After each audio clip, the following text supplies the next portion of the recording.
नमस्कार मंडळी. तुमच्या ताटात दररोज पडणारा भाताचा एक दाणा तयार होण्यासाठी किती मेहनत लागते याचा कधी विचार केलाय का?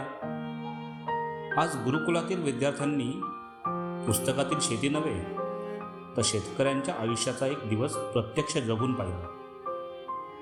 पावसाच्या सरींनी नटलेल्या या हिरव्यागार परिसरात आज वर्गखोली नव्हती, फळा नव्हता आणि पाठ्यपुस्तकही नव्हते. आजचा वर्ग भरला होता थेट निसर्गाच्या सान्निध्यात.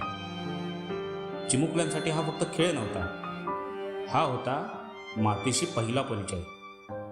चिखलात उमटणाऱ्या प्रत्येक पावलासोबत निसर्गाशी त्यांची मैत्री अधिक घट्ट होत होती. तर दुसरीकडे माध्यमिक विभागातील विद्यार्थ्यांनी खऱ्या अर्थाने भात लावणीची जबाबदारी स्वीकारली.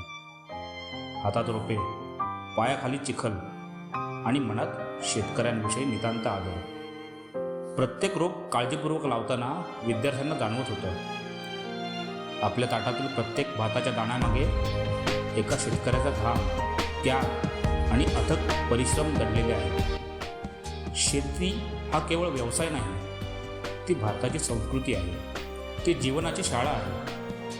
आज या छोट्या हातांनी रोपं लावली, उद्या हीच हातं समाजासाठी मोठं स्वप्न रुजवतील. गुरुकुलात शिक्षण केवळ पुस्तकापुरतं मर्यादित नाही, तिथे प्रत्येक उपक्रमातून संस्कार रुजवले जातात. श्रमाची प्रतिष्ठा, निसर्गाविषयी प्रेम आणि अन्नदात्याबद्दल कृतज्ञता, याच मूल्यांसह आजचा हा भात लावणीचा उपक्रम यशस्वीरित्या पार पडला. जेव्हा मुलांच्या हातात भाताची रोपं असतात तेव्हा त्यांच्या मनात भविष्यातील भारताची बीजही रुजत असतात. वीडियोस बनाने हैं, फिल्मोरा है ना।